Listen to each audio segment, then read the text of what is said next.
Hey everyone, welcome back. Hope you're having a fantastic day so far.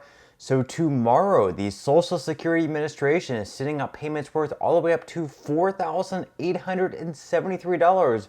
We're going to be going over who can expect to receive those payments. Plus, we have more retirees than ever returning to the workforce after the most recent cost of living adjustment estimate.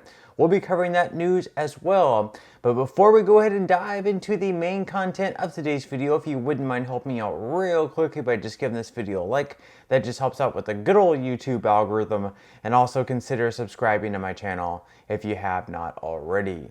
Plus, if you would like to receive up to $200 in free stock or $200 in free cash, in a pinned comment below, I will be leaving a link to Robinhood.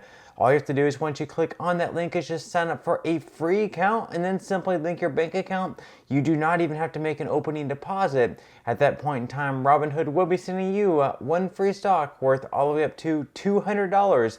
And if you'd really just have the cash, all you have to do is once you receive the free stock is just sell it for what it's worth and then transfer the cash value right back to your bank account.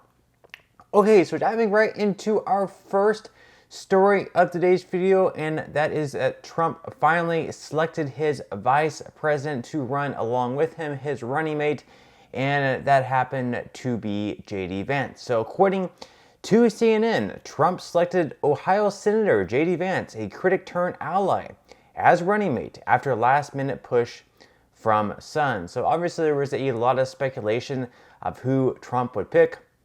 Some people thought it might be Kristi Noem when she released her book saying that she killed one of her dogs. That kind of went away. Some people speculated Doug Burgum. Some people speculated Tim Scott. Some even thought maybe Nikki Haley could be the pick.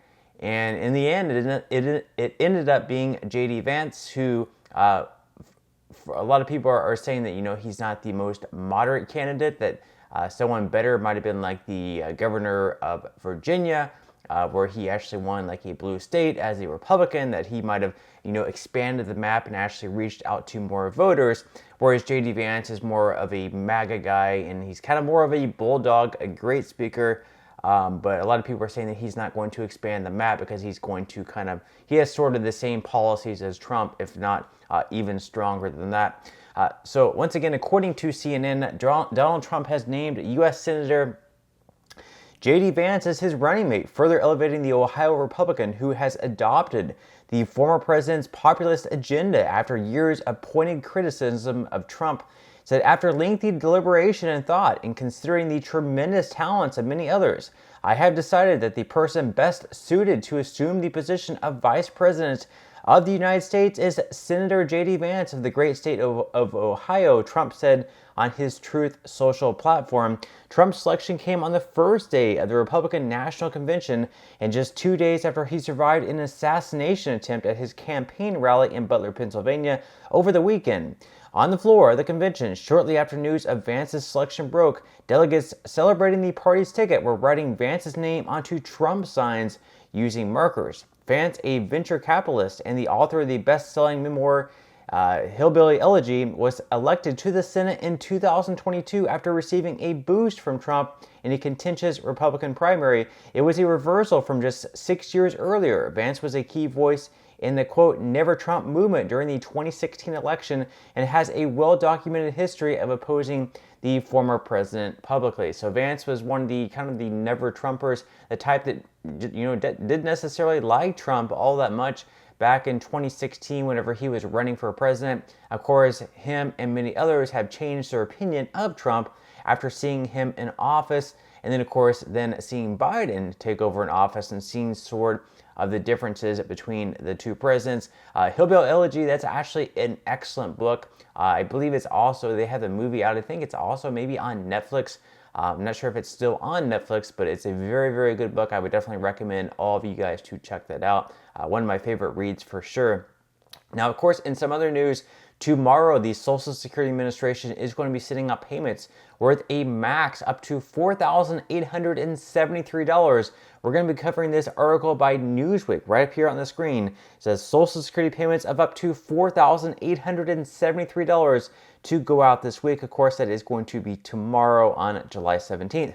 So on July 17th, those with birthdays between the 11th and 21st of any given month in the year will be paid their monthly amount. This applies only to those who have not been claiming Social Security since before 1997.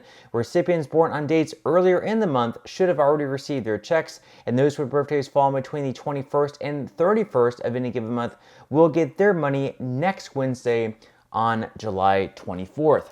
Those who get Social Security disability insurance are also paid according to when their birthday is.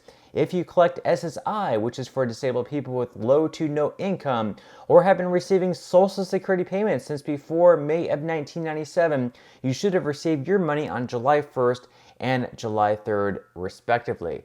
Now, moving into the next story in our last story of today's video, with the most recent cost of living adjustment estimate out there, it's going lower and lower as we go on. And it's looking to be anywhere between, let's say, maybe 2.4 to 2.7% for next year in 2025. And with that said, we have more retirees than ever returning to the workforce because what they're receiving in Social Security benefits is not enough to keep up with the cost of groceries, gas, prescription drugs, healthcare, everything else is rising, and it's not keeping up with the cost of living adjustments that we're receiving in our monthly checks. Now, so once again, according here to the Motley Fool, retirees are returning to work after the latest Social Security cost of living adjustment. So they say that it's hardly a secret that retiring on Social Security is not an ideal situation. Those benefits will only replace about 40% of pre-retirement wages for average earners, and that doesn't account for potential benefit cuts, which may be on the table in about a decade's time as Social Security's trust funds run dry. But it's not just Social Security benefits only provide a limited amount of replacement income. It's also that the program's cost of living adjustments, or COLAs, do not do a very good job of helping beneficiaries maintain their buying power as inflation drives living costs upward. And we've seen a recent survey by the Senior Citizens League that shows since the year of 2000, the buying power of Social Security benefits has eroded by 36% because the cost of living adjustments do not accurately reflect the actual cost that seniors and other people have to pay on a daily basis. It's a terrible situation. They should, obviously change the formula or something, because if a cost of living adjustment should actually keep up with inflation, but it's proven by multiple studies that it's not, and I think that's something that definitely needs to change. Hopefully, in the new administration, if Trump comes into office, hopefully him and Congress can make some changes to Social Security to help seniors and other people receiving Social Security benefits better keep up with inflation. Now, the article goes on to say that, of course, working in retirement has its benefits, but it's one thing to return to a job because you want to. It's another thing to land in the boat because money is tight and you have no choice. And unfortunately, a good number of Social Security recipients today are clearly in the latter category. And according to T. Rowe Price's recent retirement savings and spending study, around 20% of retirees are working either full-time or part-time, while 7% of respondents report looking for an employment. So with that said, over 1/4 of people are either working or looking for work. And this study was actually probably, I think, a year or two ago, and that number has gone up even more. And like the Motley Fool article says, it's one thing to want to return to work, maybe for socialization or have something to do during the day, keep yourself busy.